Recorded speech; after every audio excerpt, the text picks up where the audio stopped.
What's going on, everybody? It's your boy PD Pete's Double S Favorite Podcast, and we got Gerardo in the house. Yes, sir. Yes, sir. The ¿Qué onda? barber, Gerardo the barber, also known as my barber. Yes, sir. The one and only. What's going on, bro? Just hanging out, bro. Just devoured a pizza, bro. Just hit the spot. Meat lovers never fails. PD Pete's never fails. If you're in the Yeah. LA area, come check out my boy. Bro, why you trying to rizz me up right now, bro? We're here, bro. There was a free pizza talking, bro. He That's hit what me it up is. talking about come speak. I'm like, what are you gonna got? What you got for me? He said a pizza. I'm here, bro. Sign me up. Hey, I was telling the girls outside right now that you wore your boots. I was like, damn, I wish you would have known, bro. I would have brought like something, bro, something else. They're gonna It's prop me alright. up, bro. It's all right, bro. We're seated. We're seated. Strategically seated right Hold now. on, bro. Let me get him in here, bro. Let me get him in here. Hey, they're gonna know you're way taller than me, It's bro. all right, bro. They don't need to know, bro. They don't need to know. Geraldo the barber. That's what I'm talking about. So, how long you been in the barber business, bro? I've been cutting hair for 8, coming up on 9 years. Started when I was 16 years old. I'm 24 now, about to be 25 in November. So, yeah, closing up my 8th year in the shop in general. And, yeah, I'm gonna be honest with you, bro. I used to cut hair back in the day, really. all natural, bro. I just go in there and just wing it, like just figure out how to do fades, cause I used to cut my own hair. Really? Yeah, so well, I didn't do like fades. I tried to do fades, but it didn't work out. See, because my hair grows like a chia pet, Super bro. quick, Like yeah. quick. So my parents didn't want to give me a haircut every 2 weeks. Mm-hmm. I really need a haircut every 10 days. Like Yeah, yeah. mandatory 10 days. Like I need a cut. I needed one at least every 2 weeks. My parents couldn't do it. So I just started shaving it. I started shaving it. Me I too, didn't bro. okay, but I didn't I didn't do a razor. I didn't do the razor. I just do like a zero Okay. and then trim it all down. And then I started getting into like Tapers or- tapering it Okay. and getting it going. People used to come to me, I used to cut the hair, bro. I'm not gonna tell you, bro. Like no training at all. Just did Gotta it. start somewhere, bro. Gotta start somewhere. Nah, I got fired a lot, bro. Did you? Oh, yes, I got no. fired a lot. I will say I got fired by my first customer that I did my first fade on, but then he rehired me like 3 months later. He's like, "Hey, bro, I need an emergency haircut. You messed me up the first time, but I need it." And I was able to redeem myself, and he still comes to me to this day. So shout out to the homie Anthony. Hey, For Anthony, sure. thank you for giving him a second chance, bro. Yes, sir, yes, I wish sir. I knew that before. Maybe I wouldn't have gone to you, bro. Well, I mean, you don't have to know about my premature days, you know. No, it's true. No, yeah, it's true. So my problem was people would tell me what they wanted and then end up doing what I wanted. What you wanted. Yeah, which is crazy to think, bro. Like I was like, nah, you look better with this type of haircut, and I would do it like I was so selfish about it. I'd be like, nah, you don't want that. Like, you want what?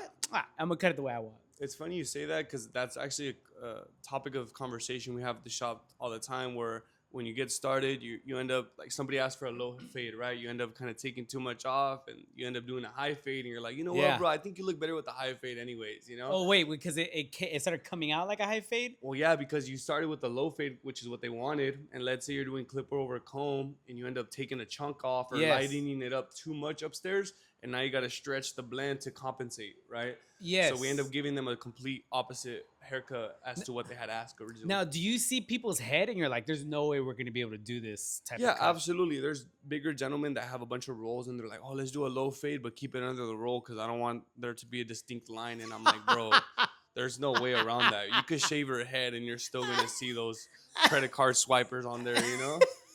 Literally, bro, when it's like the homie and he's sitting in my chair and he has one of those, I'll pull out a card and be like, I'm going to just run credit on this one, big dog.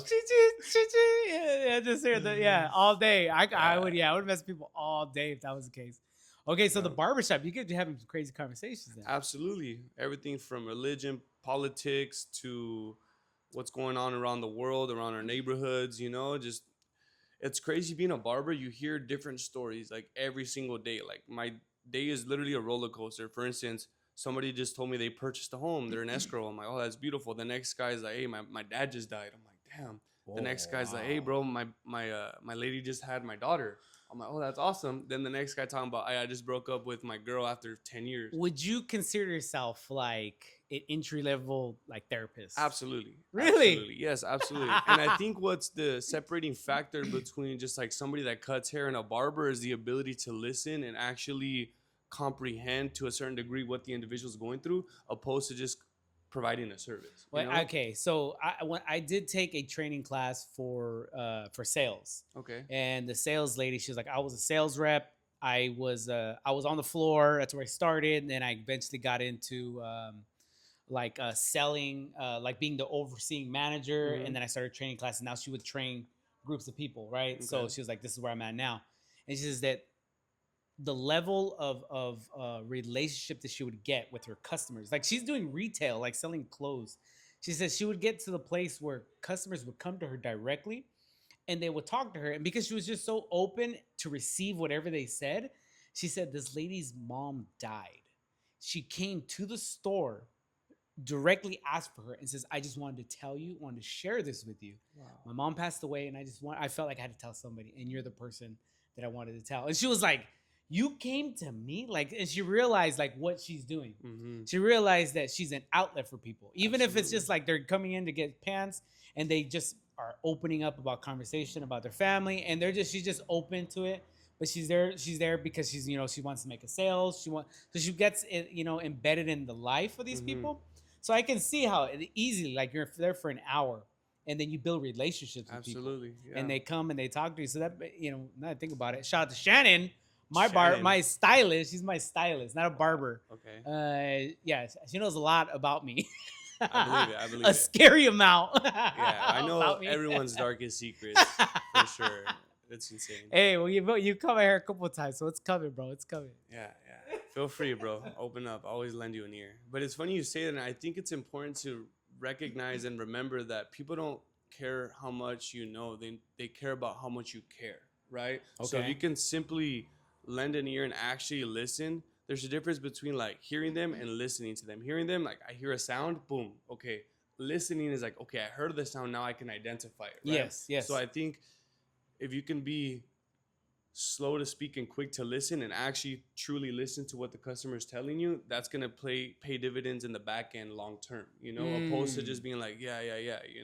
And my favorite line, bro, when I'm like zoned out is like, that's crazy, and if I tell you Oh that's my crazy 3 goodness. times in a row, just like, no, I'm not there. You know what I mean? I'm just kind of like autopilot, like, That's funny. no That's way, funny. that's crazy. You know That's what I funny mean? that you say that. Yeah, because there's some things that people tell me in Spanish.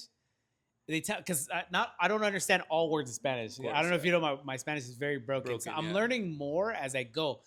But like when it comes to like the business part, when I'm doing things with business, I know what's going on. But Mhm. sometimes people start talking about personal stuff, and then that's where I lose them. And like But they someone could talk fast. yeah, too. and then like different accents, different dialects, different types of Spanish. Mhm. So when people are telling me stuff, someone could literally tell me like someone in their family died, and I probably wouldn't pick it up Mhm. and be like, "Qué bueno," and then me Oh, like, no way. "Oh, that's great," and I would say something like, "Yeah, that's great" in Spanish, and then keep moving because Keep I don't know what's on, going yeah, you on. just So I kind of just dismiss it. that's my like go to like let's get back to the business part because Mhm. I don't know. So yeah, but I was like I gotta stop saying that because You don't literally know yeah I don't know what they're they're saying, saying. I'm like, yeah. "Qué bueno."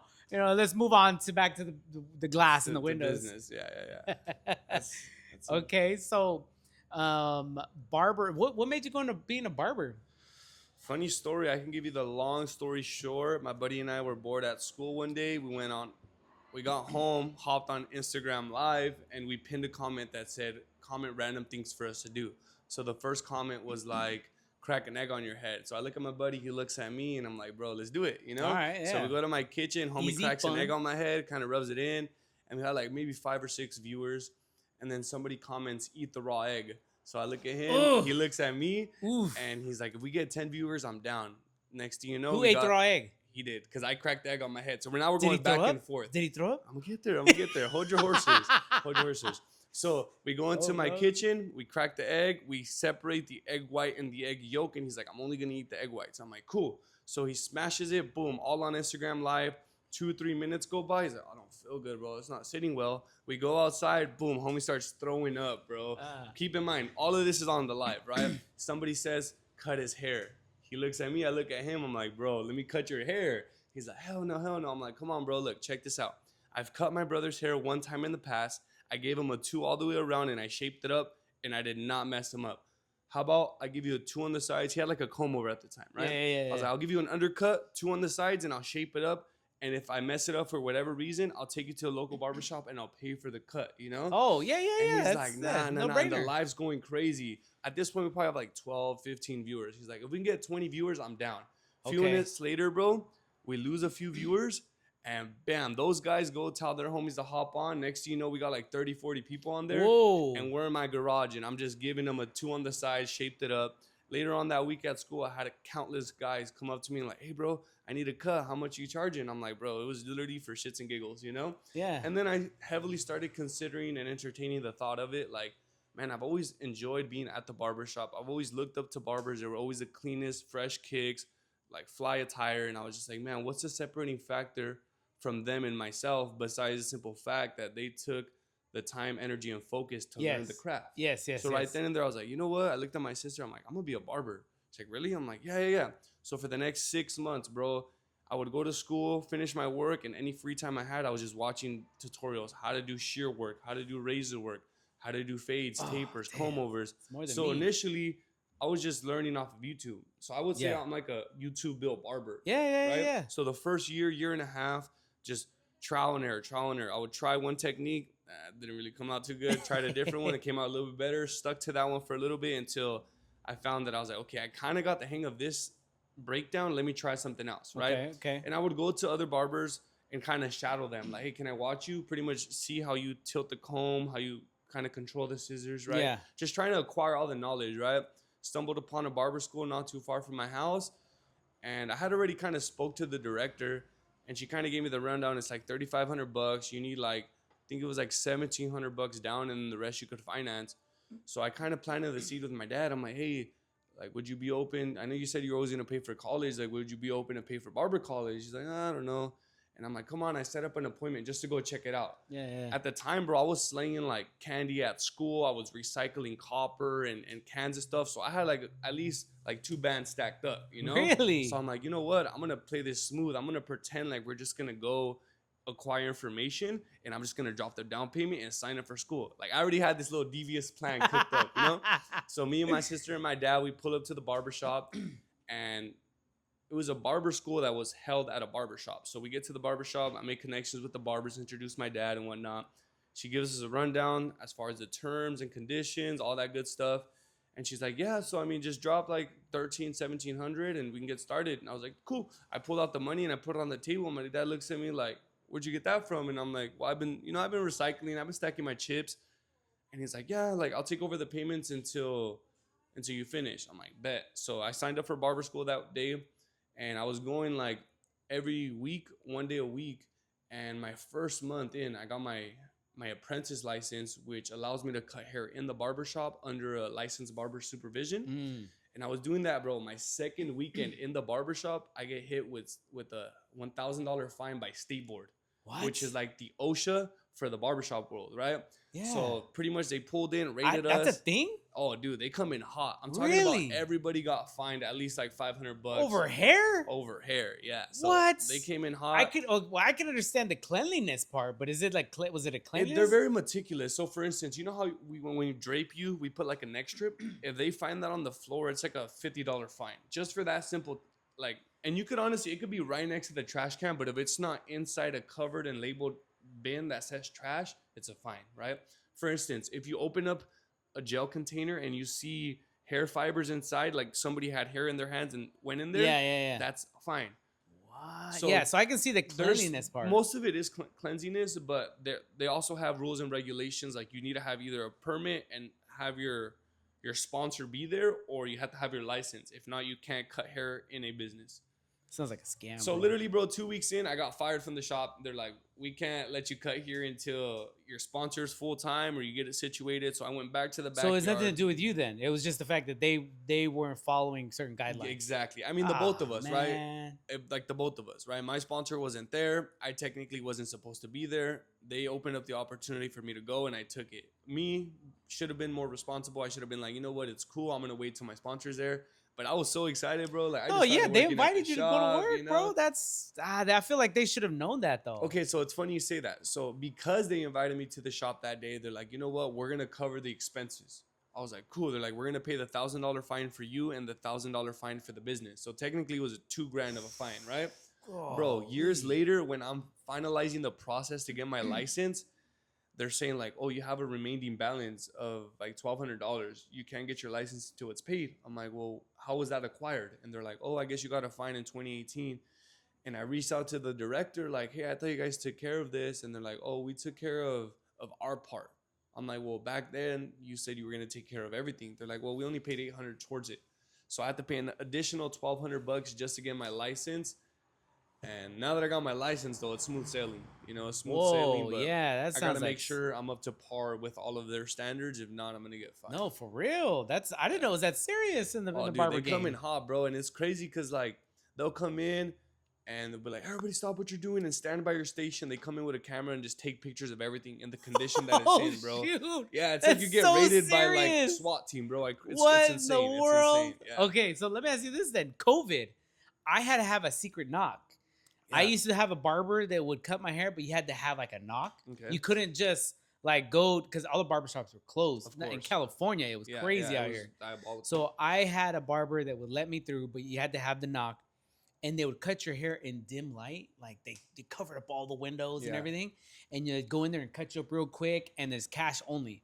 Of course. And it was like, yeah, it was like that because I was doing bowl cuts, bro.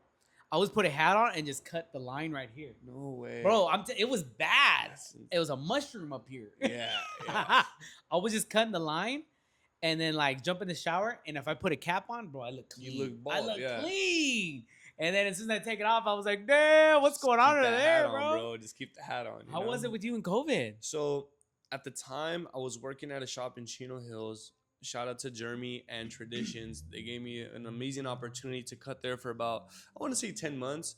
And I had just transitioned from cutting in the city of Chino to Chino Hills, trying to pursue a little bit more money, right? I'm like, oh, the Hills, they got more money, you know? And I went from charging like 22 to like $28. I'm like, dude, I'm up right now. Yeah, you know? yeah. And I was there. COVID happened. He was a very law-abiding citizen and business owner. So he's like, hey, guys, we're going to have to close up shop. So I'm like, cool. I have one of two options. Either go build up a little studio on my pad in Riverside, or I just do mobile cuts. So for the first couple of months, I was just going to people's homes, the ones that were okay with it in their backyard, and I was doing their haircuts.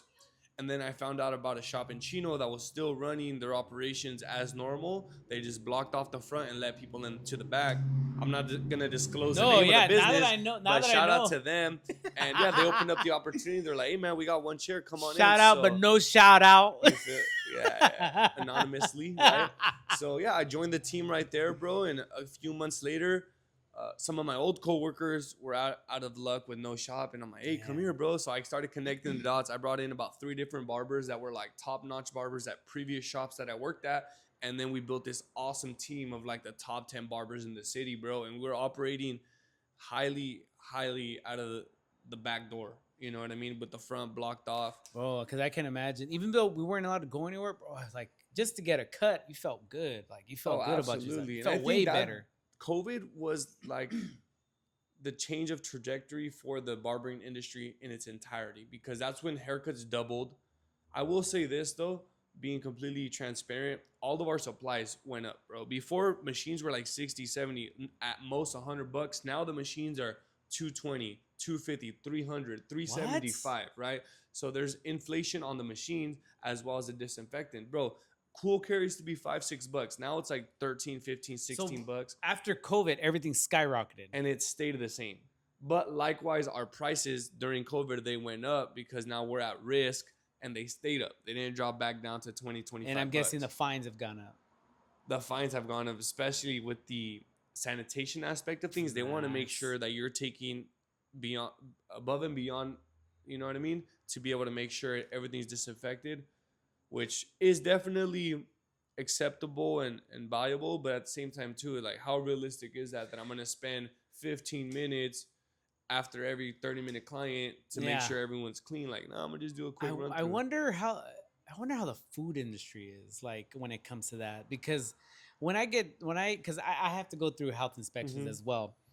The health inspector will come through, and they usually come through like when we first open up an event. They'll come through and then they'll do random checks, but it's never that crazy, bro. Like, that's crazy. Yeah.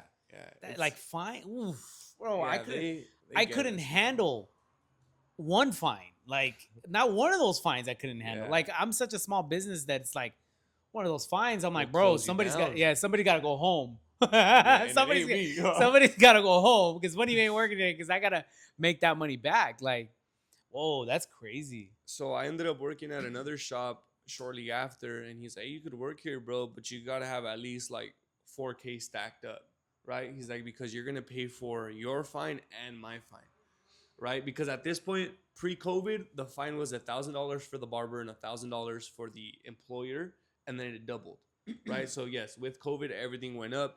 The fines went up and everything, and the guy's like, "You can work here, bro, but you have to have at least 4 bands stacked just in case."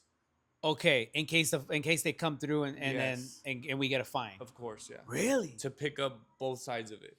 I And- guess. I guess if you're gonna do it, if you're gonna do it, the fine's probably gonna come. Hey, let's just we'll work, but be prepared that Yeah, it's there's a coming. risk to reward ratio because to have those 4K stacked and make your money, and if they don't come, that's an extra 4 bands. And if they do come, well, the money you made from when you started to when you got caught is probably surpassing the 4K mark anyways.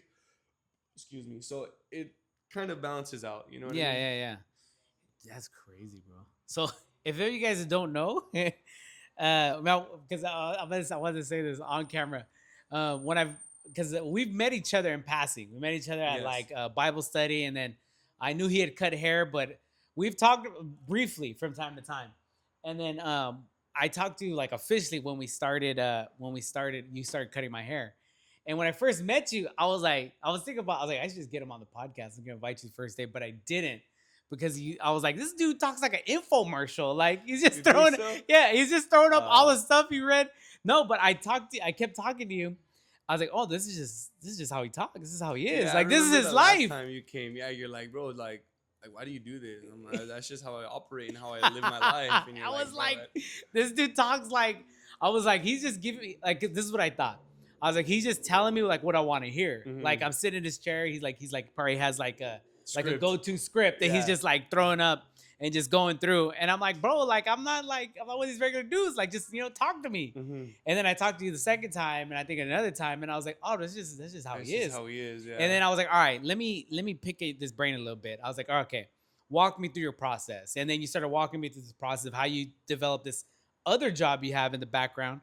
And I was like, oh shoot, like this is really what you do. Mhm. So you do self-reflection. You were telling me to do self-reflection. You go through your day. You go through like, okay, what can I improve on? What did I do wrong? What can I change? And then that's how you started a business. You started Mhm. another business on the side, like Yeah. trash pickup, Junk trash cleaning? removal and furniture moving. Junk removal. Yeah. So yeah, like that last haircut we had a great conversation, talked about just taking self-inventory. And I think that just sprouted from trying to become the best version of myself. Yeah, right? yeah. And it's not only for myself, but for those around me, right? I think everybody can benefit from me maximizing my potential, right? And along the lines of maximizing my potential, I felt that I bring value to society behind the chair, but I think I could do more, right? So I started thinking like, man, I'm at the gym all the time, and I mean, I don't really need strength to cut hair. So Yeah, how yeah, can yeah. I use my resource? How can I be resourceful with what I have, which was like strength and a truck? I'm like, okay, well, from time to time, I'll help people move furniture, right? And one of my customers months prior kind of planted the seed, and he's like, yeah, man, I got a junk removal business. I make like $500-600, bro, in like 30 minutes. I'm like, wow, that's awesome. Thought nothing of it. And I was kind of in the season of just marinating on the thoughts, once again, taking self-inventory. And I was kind of praying to God, like, man, how can I elevate my value to society? And I just kept seeing junk removal signs here, junk removal signs there. And I talked to, I forgot who it was, but I'm like, I think I'm gonna just do a junk removal thing. And they're like, what? I'm like, oh, it was my roommate Kevin. I told Kevin, like, bro, Oh, like, consider this. What do you think? You think I should offer that as like an extended service? And he's like, bro, I think there's a demand for that because not everybody has a truck, nor the strength or the time, yes. right? He's like, you just got to find a problem and provide a solution. And Yes. simply that's what I did. That's Shout out to absolutely ChatGPT. That's how I came up with the name, the logo, the pricing, everything. So shout out ChatGPT. Hey, Created okay, an entire but business from it. this is how he talks. Because I was like, he's just throwing up some stuff at me, like he's just telling me what I want to hear. But this is how he talks. Like, is it for reals?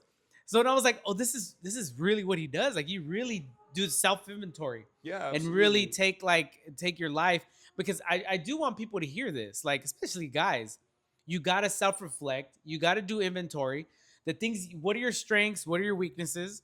Your strengths, what are your capabilities? What can you do? And then also that mindset of like, oh wait, I can do this. Like there's something I can actually do. Okay, a lot of people have ideas, but Yes. not a lot of people have followed through.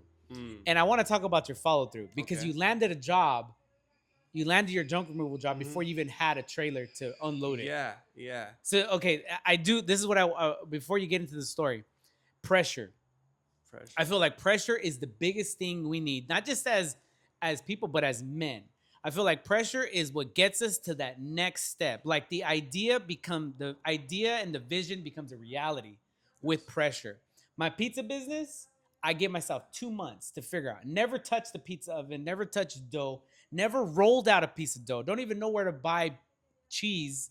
And I'm like, but the owner said, look, I'll give you 2 months, figure it out. If not, someone else will take over. Hmm. And I'm like, shoot. So I mean, that pressure in 2 months. Now look at bro. I got a pizza. I'm selling pizza every week, 3 to 5 days a week, Beautiful. and just from that pressure, the idea, the vision, the pressure, and it becomes a reality. Absolutely. So okay, so all right, you took inventory, junk removal, and then what? So talk to me about what happens. So the way it came to be was fake it till you make it. That was the motto, right? I've always heard it. I've always seen it. I've never applied it because I try to keep it real, and I'm not gonna Yeah, yeah, portray something that I'm not. But in yeah. this case, I'm like, you know what? I was at the gym, bro, hitting shoulders, and I'm sitting there like, I'm talking about this, but I'm not being about this. Let me just take a little Ooh, bit of time I like that. and just try it, right? What's the worst that can happen? I don't Yeah. get no follow backs and I just delete the account or repurpose it for money pump or whatever, right? So I'm at the gym. I punch in G Money junk removal and it pops up as available. So I put that, and what I do is I simply go to my archived videos and I just download all the clips of me moving anything with my truck, right? So yeah, so you've never even done a job, and I've never done a job. you're I've already only saying, helped like friends and family move like a dining table oh, or a that's right. You couch. showed me these, and it did look like you had already started. You'd It already looked like been it in was a business. whole full blown business when I Yeah. hadn't had nothing, right? So I had purchased the quad. I recorded it on the back of my truck, posted it. So I made about 7 posts without having a trailer, without having even a business name or nothing. And I simply reposted it to my page. All of my friends and family would repost it. And then I'm like, yeah, G Money junk removal sounds dumb. So I was at the gym with Kevin once again, and we're sitting there going through like a rebranding of myself, my other business, and now this. And we started just cooking up just Chat GBT, and it came up lift and load pros. And I'm like, that's simple, straightforward, and professional, right? So I Lift and load pros. lift and load I because like you it. lift I it, you do like load it, it. and you're professional, Yes, right? yes, yes. I like it. So same thing. I was like, I like it. I'm sold. Boom. So I cooked it up. I changed the tag from G Money Junk Removals to Lift and Load Pros. I cooked up a logo, threw it on as a profile picture, and Kevin. Shout out to Kevin, man. I love this guy. That is a hey. He Kevin's a good dude. That's how we met actually. Yeah. But Kevin was the one that was like, oh, I'm gonna repost it, and he helped me get my first job with some guy that has like a music label, right? And pretty much he hits me up. He's like, hey, bro, how much would you charge me to get rid of these couches and a few other miscellaneous items? At the time, I used the resources that I had, which was the buddy that originally planted the seed. I sent him the picture that the guy sends me, and I'm like, hey, bro, how much should I charge? He's like, me personally, if you're just starting, I would charge like 250.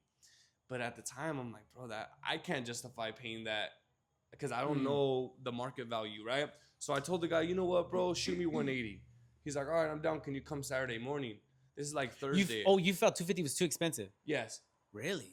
Which now that's my base price for like Yeah, minimum. I would probably say But yeah. at the time, once again, I had no real understanding of Because you got to pay for the the dump fuel, it. You got to the pay for disposal. fuel. You got to pay someone to help you, Yes. and then your time. And then you got to figure out what's your time worth. Yes. So there's okay. So okay. there was multiple variables. Once again, there was an extreme learning curve, a lot of trial and tribulation, and trial and error, right? So I book them. It's a Thursday. I book them for Saturday at like 1 p.m., right? I already have haircut scheduled, so I work like 6 to like 11. Whew. And then I bring one of my best friends with me. We drive to Rancho at 11 to buy the trailer. Keep in mind, I already had the gig scheduled at 1, yeah. right? So we drive over there, and we're kind of running into hiccups. The girl can't find the pink slip. There's flat, like the tires are flat, this and that. I'm looking at the time. I'm texting the guy, hey, bro, can we do 130? He's like, yeah, that's cool. And then I finally loaded up and I'm driving. I realized that I could only drive like 30 miles per hour with this thing. So I didn't take that into consideration. So now I'm reaching out to him like, you know what, bro, can we do 215 instead? Like I'm coming from Rancho. So I pull up, bro, not knowing what to do. It took me like 5 tries to back the trailer in. I finally back it in. I come in there and I'm like, hey, what's up, man? Like I'm Gerardo with Lift and Load. Cool. This is my buddy Adrian. So we get in there. And I'm like, all right, bro, now we have to strategically load these couches. Because once again, we have no idea what we're doing. But I just jumped in the deep end and boom, we get it right. And my buddy Adrian that helps me out, I love that guy. Shout out to Looney Goons. But he's a chatterbox, bro. So as we're trying to load the couches, he's sitting there just talking the guy's ear off. And I don't know how the guy was like receiving it or not. But I'm like, Looney, help me out, bro. Like I brought you here to work, not to talk, you know? So long story short, I know it, bro. I know the guy. Long story short, we get it all situated. I'm like, cool. Now let's go to the landfill. So once again, I don't know where the landfill's at. So I reach out to my boy that helped me with the pricing. I'm like, hey, bro, can you give me 2 or 3 options? He's like, yeah, there's this one in Corona. It's the cheapest. It's not the most convenient, but it's the cheapest. There's one in Bloomington, one in Redlands, whatever, boom, boom, boom. And I'm like, you know what? I'm just going to go to the one in Corona. So I drive over there. They weigh it. It's like $42 to dispose of it. So dispose of it. And I remember I have a photo of him and I on the couch in the trailer. And I'm like, bro, this is going to be one for the books, like our first junk removal job. Not knowing if it was even going to work out. I'm like, we did our first job and that's all that matters.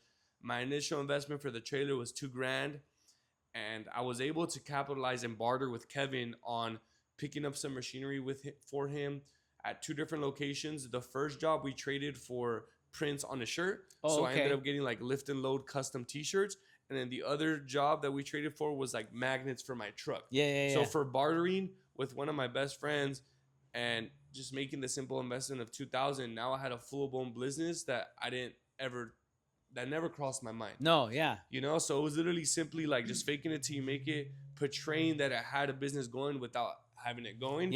And literally just left it up to God and he just took control of everything. And I've had the business for about 3 months now. We did over 30 jobs already. Praise God. I made my initial investment back like fairly quick. And yeah, I've been able to really pick up some traction with the business. It's been doing me well. And I know you talked about potentially talking about where we see the business going and stuff like that. So I would love to share.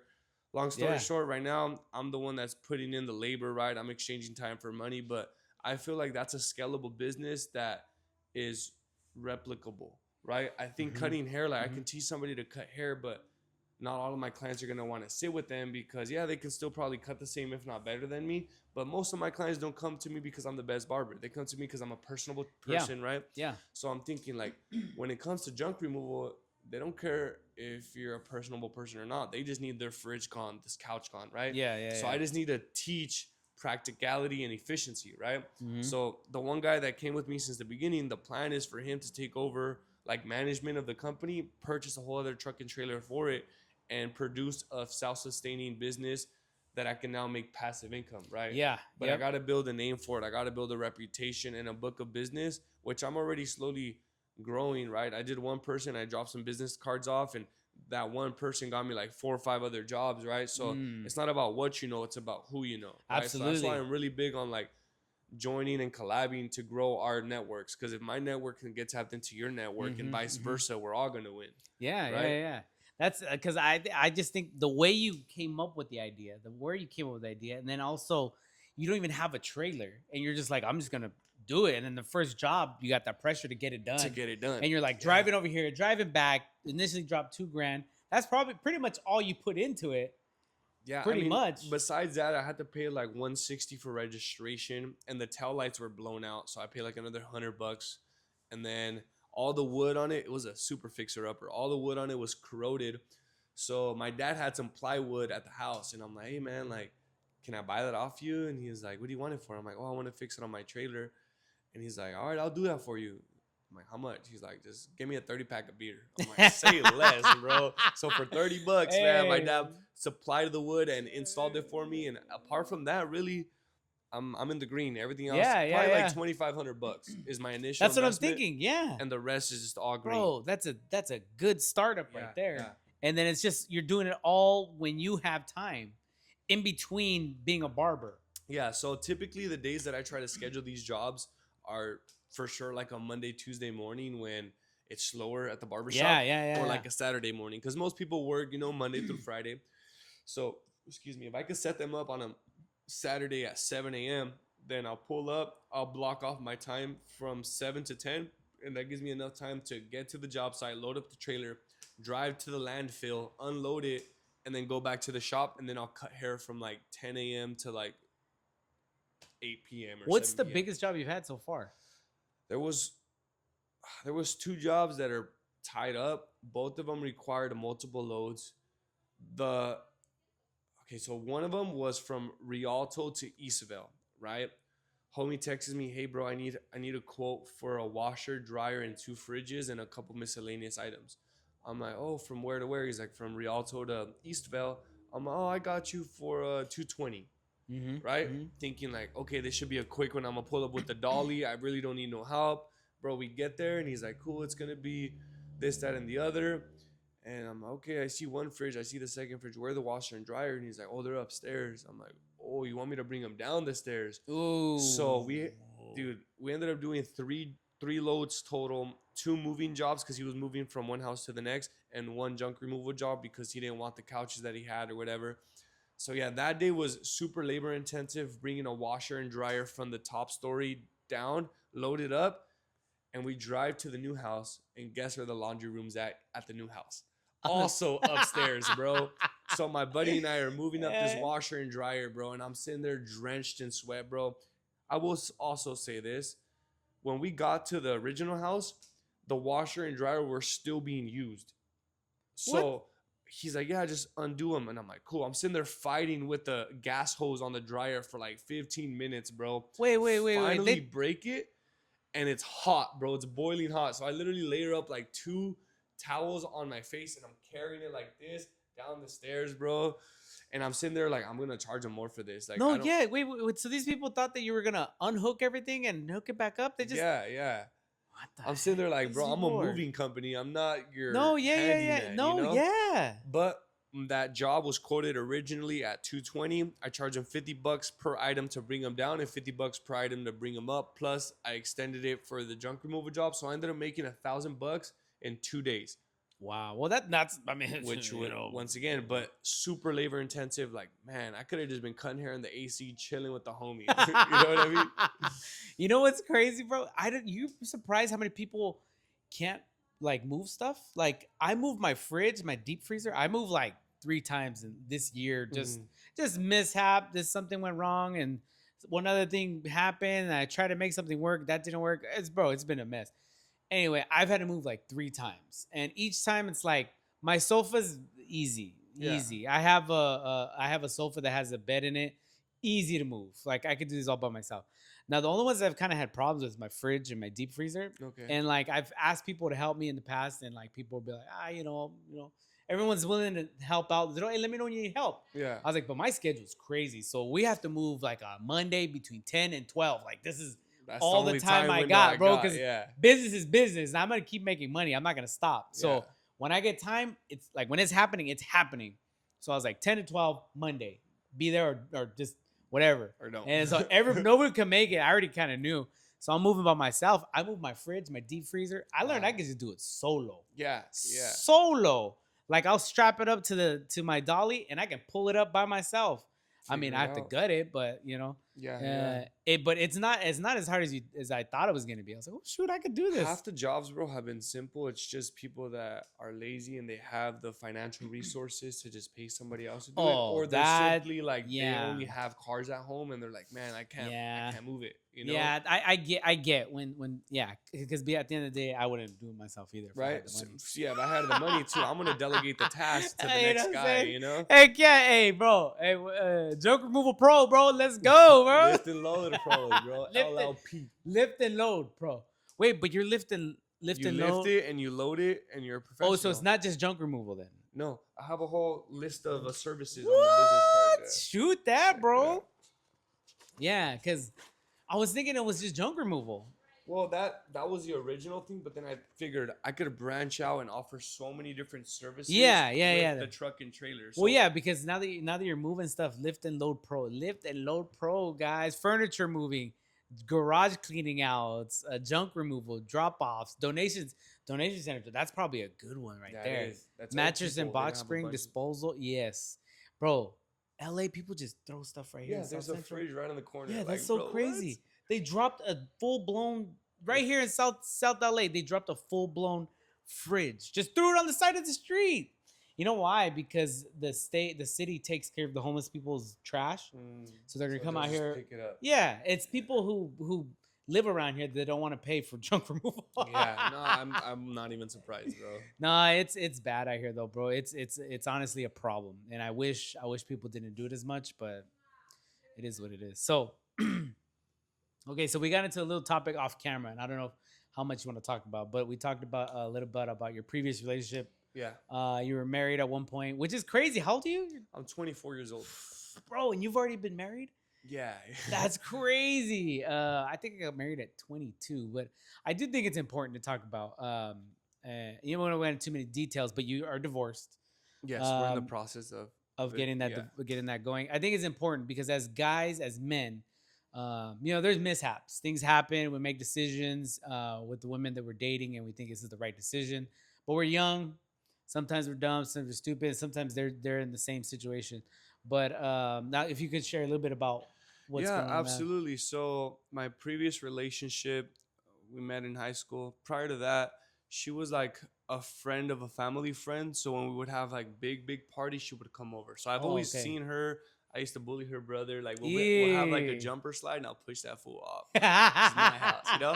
So I always seen her, but I never thought nothing of it. We're in high school. I seen her across the hall, and I'm like, yeah, out of all those chicks, she's probably the cutest one. I guess she thought the same about me. Asked my friend for my Snapchat. We start talking. We start dating in high school, right? We date for about 9 months, I would say. And she had a problem like giving up her guy friends. I'm like, bro, I'm not gonna be okay with you hanging out with your guy friends at lunch when we should be hanging out, right? So we end up splitting up. We go our total separate ways. She goes to college, pursues that route, and I become an entrepreneur, start reselling certain things, start cutting hair, whatever. And then during COVID, when I'm cutting hair out of my shop, towards the end of it, she reaches out and she's like, "Hey, can you cut my brother's hair?" And I'm just like, "Yeah." At the time, bro, I got a brand new Subaru, bro. I got jewelry on. Like, your boy's doing it, right? Yeah, yeah, So yeah, she yeah. pulls up to my pad, bro. I cut the brother's hair, and she ends up playing possum. So by playing possum, I mean like she sends me a message talking about, oh, when like she sends me a message that wasn't supposed to be for me about me Oh, type tip, right? So she oh. sends me a message along the lines of like, when he cuts your brother's hair, this, that, and the other, right? And I'm sitting there like, haha, that's funny, right? So we go on a date. Like a few days later, I take her to go get tacos. She was asking for this spot. I'm like, yeah, I'll take you. So I take her, and bam, we end up start dating when I'm like, I would say 17 going on, no, 18 going on 19, Mm. right? So I'm 18, she's 17. And yeah, from 18 to 23, so about 5 years we're together, on and off, hiccups. Once again, we're young, dumb, and immature, right? And I would say on the back end of our third, coming up on our fourth year, my mom's in town from Mexico. Keep in mind, she lives in Mexico full time. She's in town for a family gathering. And my girlfriend at the time, she looks at me. She's like, "Hey, can I ask you something serious?" I'm like, "Yeah, what's up?" She's like, "Do you love me?" I'm like, "Yeah, I love you. You're my girlfriend, you know?" Yeah, yeah, She's yeah. like, "Well, if you really love me, like, do you see yourself getting married to me?" And I'm like, "Yeah, at some point in time, not now. Like, I'm trying to buy a house. I'm trying to do this, that, and the third." And she's like, "Well, I was thinking, like, since your mom's in town, maybe we can kind of get ahead of the curve and just kind of get legally married now." She's like, "You know my situation." Without speaking too much of it, she was born and raised in Mexico, and she got brought over when she was young. Mm. So me being a first generation American was like, you know what, man? Like, I see the struggle my parents went through not Yeah, having the proper yeah. documentation, Yes, and I yes. see that she's aspiring to be more, right? She's going to school, she's working two jobs, like she's Yes. doing it all, Yeah, right? yeah, yeah. And I'm like, man, if I can help you out, I will. So Yeah. at that point in time, I'm like, yeah, give me like a day to marinate on it, right? So it's probably like a Thursday or Friday when she brings it up. I tell my sister, I'm like, what do you think? She wants to marry me. She's like, bro, you guys are little. I'm like, I know, but consider this, right? And I kind of ran it by my big homies too, and they're like, bro, as long as you get a prenuptial agreement, bro, I know you got motion. I know you got things that you could potentially lose if stuff goes south. It's better to be safe than sorry, right? Yeah, yeah, yeah, So I yeah. proposed it to her. I'm like, yeah, I'm down to marry you on one condition. We get a prenup. And she's like, nah, I'm good. I'm like, all right, I'm good then, Oh, dang, for Right real? away off the rip. And she's like, no, because if you're going into it like that, I don't want to. I was like, for sure, you're the one that brought it up. I'm good. Like, let's move on. 2-3 hours later, she's like, you know what? We could sign the prenup. I'm down. I'm sitting there like, all right, bet. So I hit up my people's, once again, my network, right? So I get it settled up for like $30, bro. A couple hours later, boom, we're at the office getting it signed. Dang, like that? It was that Everything's quick? quick, bro. Let me tell you this, bro. From the day she brought it up to the day we're in the courthouse getting married, it was like in a 48-hour window. Whoa. We're moving fast, right? Whoa. We're moving fast. So it's Sunday night. We're scheduled to get married at like 9:30 in the morning at the courthouse. And it's Sunday night. I'm walking over to my dad and I'm like, hey, do you work tomorrow? He's like, Yeah, we'll just wait for the, yeah. Hey, this is real, bro. this is real. We're right live. here. South This Central yeah, LA, background, baby. bro, is real. Look at I'm about to this. go join them right now. Hey. Hey, oh, because he brought his bike right now. I did. I rode Ronaldo out brought here. his Harley right now, so he's like, what's going on right It's now? pretty awesome. This is a real. Hey, it's real right here. It's really what's going on in the background. That's about hey. like 100. So back to my story. But So the it's background ain't fake, guys. It's It ain't not. fake. We live in the city, man. So to tie it back around,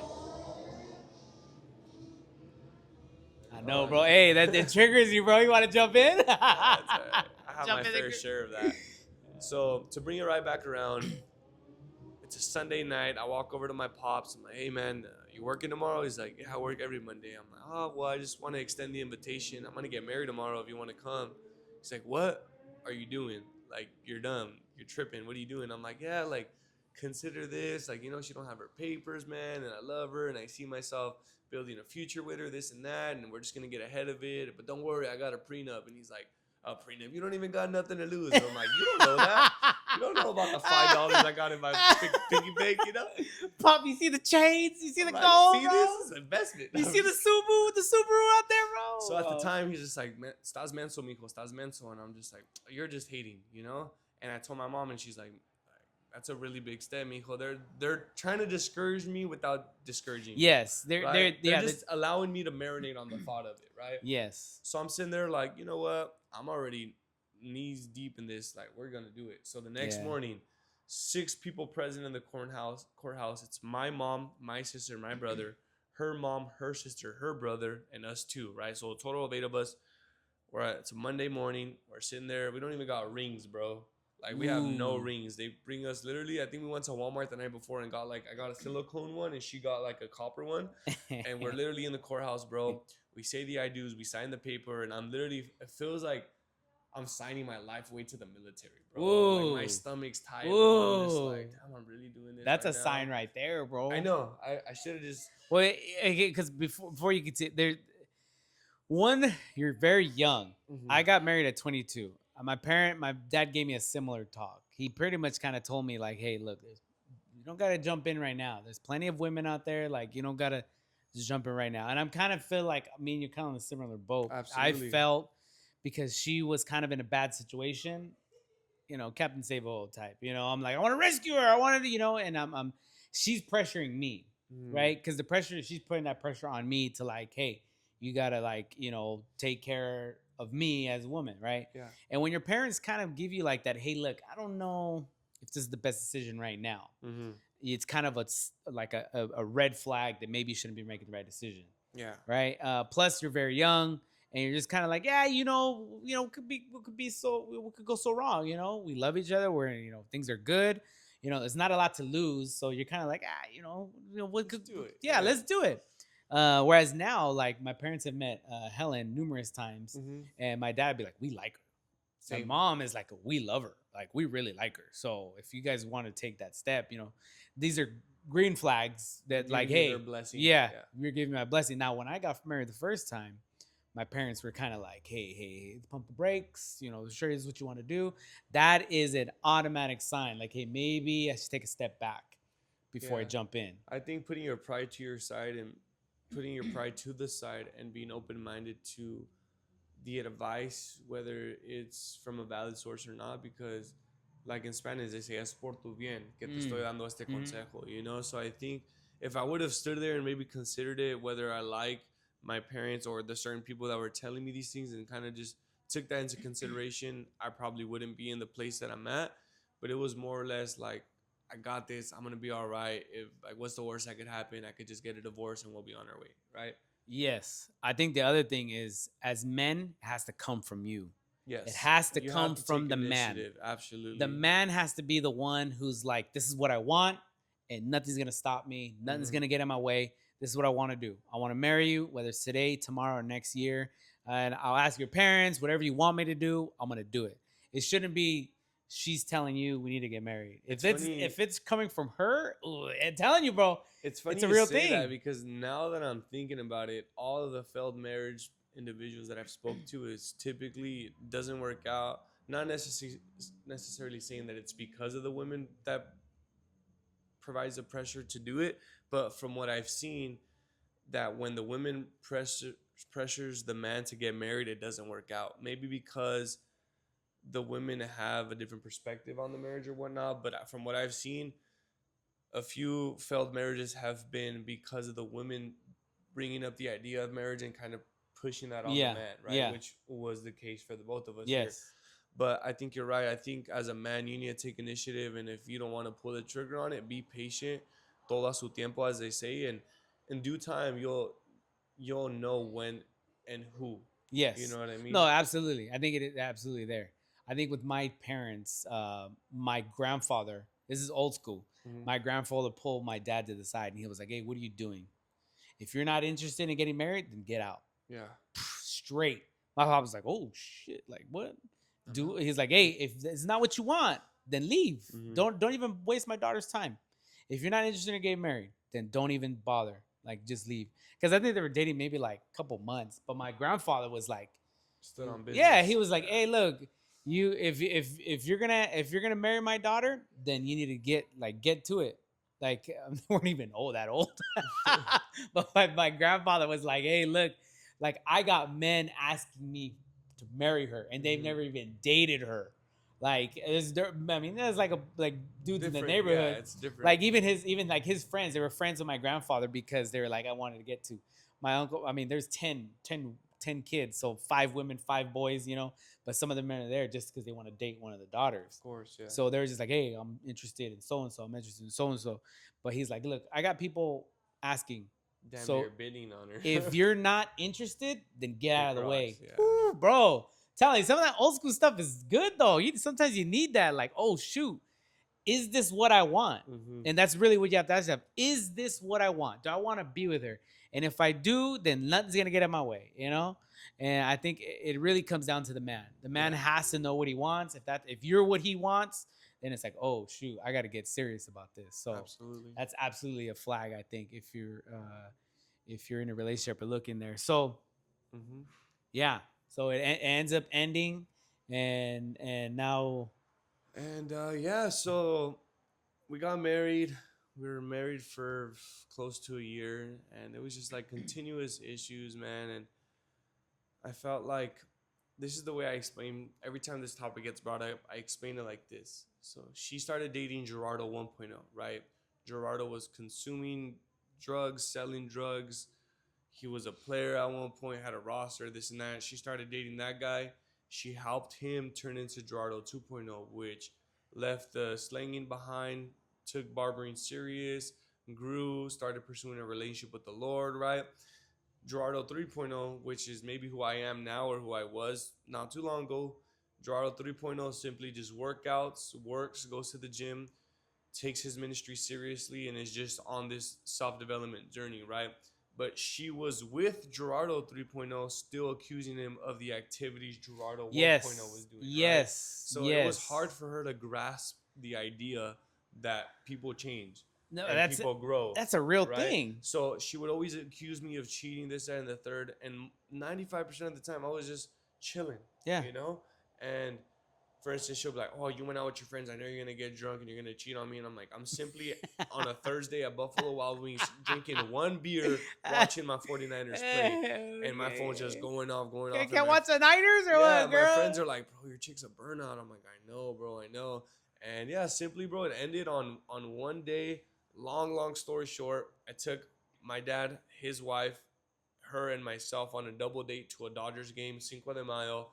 And I was like, man, I'm gonna have a good time. So I wake up early. I work like 6 to 2, and then we head over to the stadium. I drive us there, pop a buzz ball with my pops. We get inside, and I'm spending the first 5 innings just getting them situated. First inning, I walk them over. Second inning, I go get them drinks. Second inning, third inning, I go get them nachos and then churros, this and that. And I'm doing everything in my power to accommodate them, making sure they enjoy it. Yeah, When I yeah, paid yeah. upwards of $250 per ticket, bro. I paid $1,000 for a game I didn't even get to watch, right? And I'm getting chewed out on the back end. I ended up going, I think on like the seventh inning stretch to link up with one of my boys because he was there. And I'm like, "Oh, you're here, bro. I'm gonna buy you a beer. Pull up." She looks at me. She's like, "You're not gonna buy nobody beer." I'm like, "Girl, I So she worked was like hard." ruining the She was whole very, event. yes, bro, very like just not having it, right? And I was like, you know what? I'm trying to have a good time. Like you can't tell me who I can and can't buy a drink for. I just bought all of you guys a drink. If I want to go buy my best friend a drink, I'm gonna go do so. Yeah. So I link up with him. She ends up coming over here, making this whole commotion, acting out of character. We end up leaving the stadium. We drive from Dodger Stadium to Bubba Gump at Santa Monica. Take my Oh yeah, parents yeah, out to yeah. dinner. At this point, I still drove us, right? I get there, I finish another buzz ball, and I have one drink at dinner. And at this point, she's chilling, right? We're chilling, we're all having a good time. And we're about to leave, about to head back to Chino. And I'm like, you know what? I had one too many drinks. I'm good. I don't want to drive. And she's already throwing a fit that I'm making her drive. And I'm like, do you want me to drive and risk us or you having one drink drive? I already had more than one drink, you know? And It's bro, just looking thanks for a be to reason. God that she drove because we got into a fender bender at the bottom of the parking structure. And I'm like, Oh you my see, if goodness. I was driving, I would have got a DUI and Yeah, who knows what else. yeah. We ended up making it back to town. We switched cars. And I'm like, cool, it's my other best friend's birthday. Let's go drop off a bottle. I pull up. She's sitting there con su carota de sangrona, just being grumpy. Yeah, And my man. Yeah, friend's family, she was always like a buzzkill. Like, I'm very uplifting and I'm the life of the yeah. party to a certain Very. degree. Yeah, And she was like the polar opposite, right? So my family was never like a huge fan of her because they're like, bro, you're not yourself when she's around.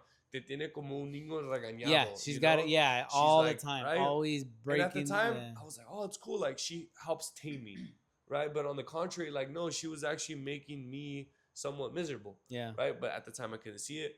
So we get to my friend's family's party, and I'm sitting there, and I had already previously met his mom, but we're all having a great conversation in the kitchen, and she's just sitting in the living room on her phone, like looking upset. And even though my old friend's mom was like, "Tú, mijo, tan amoroso y con una muchacha tan fea." Hmm. Not because she was physically ugly, pero su manera de ser, like the Yeah, way she yeah. was not pretty. And I had got that from friends and family in the past, but I just brushed it off. Like, once again, continuous red flags. Didn't pay attention to them. And that day, we ended up getting into a huge argument on the way home. And I'm like, you know what? I'm over this. I don't want to speak to you. I don't want to look at you. Like, when I get home, I'm going to go inside, brush my teeth, and knock out, get into your car, and leave. She was staying at her mom's house at the time. So we get home. I do all that, and I go to bed. She lets herself into my house, into my room. She sleeps next to me, trying to talk. I'm like, bro, I told you I don't want to talk to you. I told her, I'm going to reach out to you when I'm ready to talk. 2, 3 days go by. At the time, she's working right next to me. And I would see her on my lunch break, and I would just go outside, whatever. And I still didn't want to talk to her. And a few things arose, and I ended up making some poor decisions shortly after. And I accepted my fate. Like, you know what? Like, it's a wrap from here, right? So we end up going like 6 months without talking. 6 months later, we come back together. She reaches out, like, oh, I'm having problems with my mom. I haven't been home in like 3 weeks. I've been sleeping in my car, sleeping at my friend's house. So I told her, like, you can always come sleep at my pad. Like, you know, my parents are good for you. Like, you're chilling. You can stay in my room. I'll stay on the couch. So 6 months later, she comes back, and we're hanging out for like 2, 3 months. And then once again, going through my phone, finding things from the 6 months that we weren't together and trying to pin that on me now and this and that. And it's just a continuous cycle of like the lack of trust and the lack of respect on both sides, Yeah. right? Oh, So okay. eventually I just come to a realization like, you know what? I have nothing but love for this girl, but I understand one thing, that we aren't compatible to be in a relationship Yeah. because of the lack of trust and the lack Yeah. of respect, right? And I think the biggest thing a relationship breeds is, number one, it needs to be built on Christ. It needs to be like a God-centered relationship if you want it to be Amen, bro. happily and long term, right? Number two, there needs to be a significant level of trust and respect on either side, Yeah. right? If there's any of those three variables missing, bro, it's like the foolish man that built his house on sand, like the word says. Yeah. You Is know you what got I to mean? build it on solid ground. On A solid solid ground. foundation has to be built, and I think you're absolutely right. Yeah. Now, yeah, because there is some stuff that there's some stuff that she's still not letting go. Yeah. I'm not trying to be like therapist or nothing, but yeah, some stuff. Now the biggest thing when it comes to women, once you ruin that trust, it's very hard to get it back, and that's Once something that again, you're gonna have to I deal with. understand.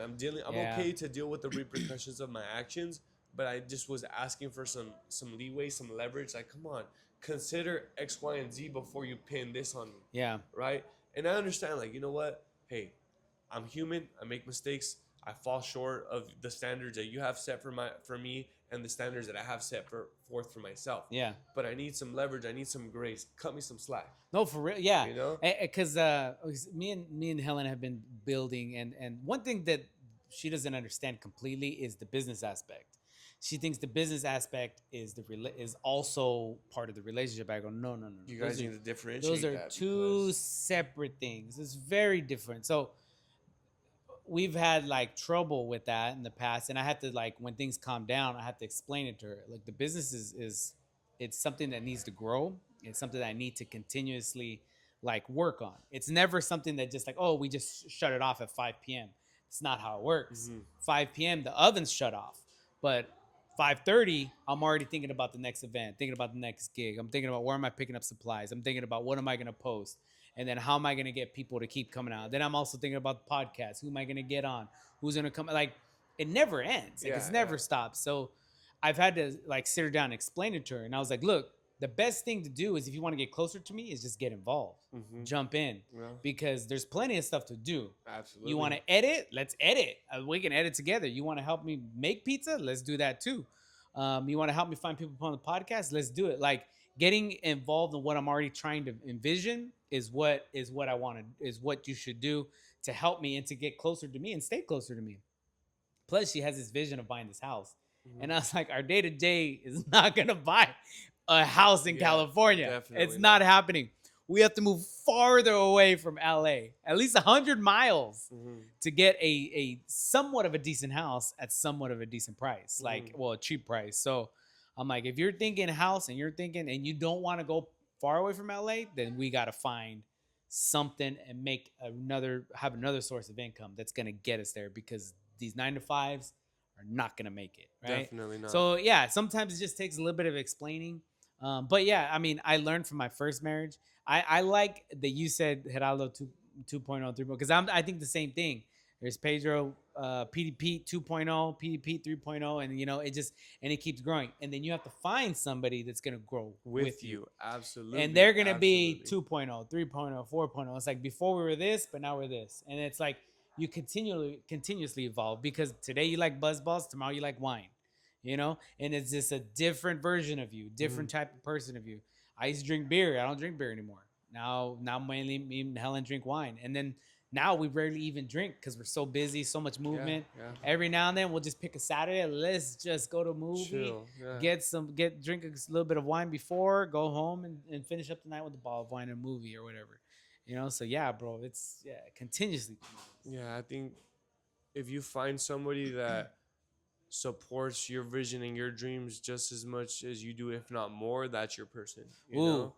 And yes. it's tough to come across those individuals, especially as an entrepreneur. If you're dating somebody or talking to someone or entertaining somebody from corporate America that has a 9 to 5, weekends off, they don't understand the continuous grind of an entrepreneur. Like, yes, I'm in the shop, let's say 5 days a week, but I'm working 7 days a week. Likewise, Yeah. yourself, the oven's off at 5, but I'm already on the next move, and it pours into your life in its entirety, right? So you need someone that's going to be on board with you to see what you see, to understand and accept how you operate as an entrepreneur, and either be supportive or understand that that's her stop on the train. You Well, know. you've seen like those pictures of NFL players and all the wives. They're all snow bunnies. They're all. Really, and I haven't seen A it. lot of them are white. A lot of the wives are white. The NFL Okay. players, but NFL players are not. Yeah, NFL players, yeah. they're all black, right? But the thing about it, would think that I think people think it's like they like white girl, but I think the reality is these women get involved and they learn they learn the background of it. Like they learn the laws, they learn what's going on, what it takes. They understand the business aspect of it, Yeah. and they know their role. Yes. So the NFL players like, I need somebody who's just gonna like, I know I have to go to practice, I know I have to play, I know I have to be on the road, and I have to know that I can keep somebody at home that I can trust. Yes. She probably helps take care of the bills, takes care of the house. She knows the business aspect of it. She knows how to manage the money, Mhm. and it probably has nothing to do with race. It probably just because these women, they know They're what. bought into the vision. Yeah, Yes. they jump into it. They know what they want, and this is why they're attracted to them. You Mhm. know, and I think that's a lot of times that's probably what it is. We're looking for women that are gonna buy into the vision and then back us in it, right? Because Absolutely. a lot of times I'm like moving, I'm making these moves, I'm making moves, and I'm talking to people, and I'm like, I just need somebody behind me to help pick up, like, because bro, I'll Like write it down. Yeah, write it down, 'Cause or my bro, mind is just moving. Bro. or even like I won't eat. Yeah. Bro, that's a big thing. I won't eat for like a day, a full blown day, and I'm like, damn, I'm only drinking water. I haven't eaten today, Mhm. and I do pizza, bro, and There I you go. still. It's funny you say that because as a barber, bro, like sometimes I knew I was gonna come on here. That's why I got lined up. But sometimes, bro, I'll go like 10 days, no shave, no beard lineup, and I'm like, bro, how am I a barber looking like a It's bum, a real bro? thing because Yeah, you're on the absolutely. grind, Yeah, bro. you're just worried about so You're many other in things. the grind, and you're Yes. worried about this. You're worried about clients. You're worried about your business, and you're worried about the background. Then you gotta spend some time with your girl, and bro, it's nonstop, Nonstop. Every day. nonstop. Absolutely. But right now, it's all the growing pains. Right now, we're building so that we can hire people and have people in our corner, running things, doing things, and we want to get to the place where we don't have to be there all the time. Mhm.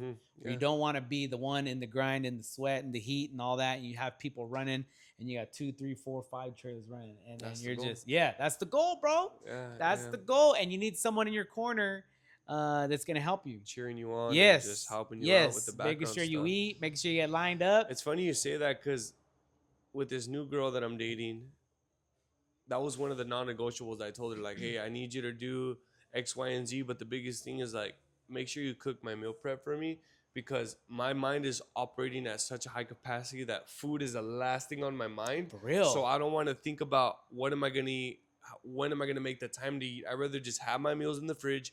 When the opportunity arises, I'll walk over to the microwave, throw it in there for 2 minutes, and I need like 10 minutes total to warm it up and eat it and enjoy it. And like, then I back- don't want freaking food to be the topic of discussion in my brain, you know? And she understood that, and she's compliant, and she surpasses like all expectation with cooking me delicious, nutritional food, right? So to me, it's just like the food thing. I feel you, bro. And if 'Cause you're a it's so woman true. and you might be even thinking like, how could he say something like that? But no, I'm telling you right now, as a man, one of the simplest things you could do for your man is cook him a meal. It's my And rub his back for the bro. one time. I'm telling you, like I had Bible study on Tuesday, I drive 2 hours in traffic when I coming from LA to West Covina and Mhm. Montclair and Pomona. It's a 2-hour drive. I believe it. And Bumper to and bumper. I don't stop to use the restroom. I don't stop to buy any snacks. I do straight because I'm like, if I stop 15, 20, 30 minutes, I'm still on the road. Well, straight. I got home and I'm like, I was stuck in traffic for like 2.5 hours. It was crazy. And I get there and I'm like, I got 45 minutes. I've been listening to all my notes. I've been listening to other pastors speak on this chapter. And like, I already have stuff that I already got. And I was like, let me just sit down for a second, relax, use the restroom real quick. And like, let me just start getting myself mentally prepared because I'm in traffic now. I was in traffic. Now I got to start prepping to do a Bible study. So I'm about to do the Bible study. And she's like, do you want something to eat? And I was like, oh my God, yeah, that'd be perfect. She's like, do you want a sandwich? And I was like, man, anything. Anything. Like, I'm like sitting there, like I'm going through my notes and I'm like underlining things that I want to make sure that I focus on. And she hands me like this sandwich, bro. It's a 5 glorious minutes, sandwich. bro. I'm like, I'm telling you, like it was like I was like, girl, you trying to get wifed up or what's going on here, yeah. bro? It had a scrambled egg in it. It had avocado, Ooh. cheese.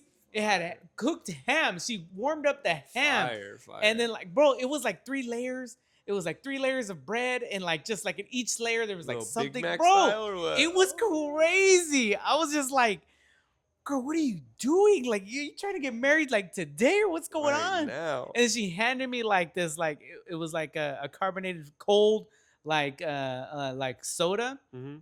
or water. And I was just like looking at this, and I was like, girl, this is like better than I eat like Monday through Friday. Like, what is this? And like she'll like when she has time and like she's in that mode, Mhm. yeah, she gets down with That's cooking. Like awesome. stuff, yeah. And so That's I'm awesome. like, man, I'm telling you, the simplest thing is sometimes just cooking a meal. Something simple is A that sandwich. Look at bro. a And I sandwich. talk about it to this day. Like I was like, golly, girl, you trying to get married or what? Like, Yeah, I think that's. I don't know if that's the message or the image society has portrayed now for women, that they don't need to cook or clean or do anything like that. But I think as a very masculine man, like I like to consider myself, and someone that has a lot of masculine qualities and traits and perspectives, yeah, that I expect my woman like to have my food ready for me, bro. I think that's the bare minimum, right? The same way I think that I need to protect and provide, I expect her to nourish and fuel me to no, a certain degree. you're absolutely you know? right. You're absolutely right. My girlfriend does work. She works, so I understand she's not able to cook, and she's not able to do laundry. You know, just like I'm not able to cook and do laundry. We both Mhm. have full-time jobs, and then she even helps me with the pizza. So I understand it's not always there, but when the time is there and she has it, oh, bro, It's a beautiful she thing. gets Absolutely. down. I'm telling you. But I would tell you this: one thing that because I have 2 daughters, I want my daughters to understand 2 things. I want them to go to school. I want them to understand. I want them to have the option. So I want them to go to school. I want my daughters to go to school. I want to have the option to be what they want to be. If they want to be a nurse, if they want to be in business, want to be a lawyer, I want them to have that option because I want to encourage them to be able to go to school, also to be a stay-at-home mom. Each one each one is powerful. Amen. Each one is demanding. I want them to be able to do both. I want them to have the option to do either one, and no matter which one they pick, it's just as important. If they were a CEO, a founder, if they were a lawyer, or if they were a stay-at-home mom, because each one is equally important. I want women to understand that this is it's a real thing. This is real for a woman to stay home and take care of the kids. It's a huge job. Insane. Absolutely. I have 2 sisters right now that have kids and kids on the way, and they both wish all my sisters that have kids wish they could just stay home. You know, they both have gone to school and they both have careers and they love their careers, but at the same time they want to be home with the They kids. love their kids. You know, yeah. So for women, I mean, I want my daughters to understand that and know that. I want you to be able to be a CEO, lawyer, businesswoman, whatever you want to do. At the same time, just as important to be a stay-at-home mom. Oh man, Absolutely, I agree with you. Absolutely. whew, that was a good one. I needed that one. I forget that I don't get to talk to my kids as much. Sometimes I feel like this might be the only outlet. Whatever it takes. Only Whatever it outlet takes, for them. you know? All right, bro. We've been on. I think we've been on for like an hour and a half, bro. So how do we? I'm a chatterbox, but I could be here all day. I know, me too.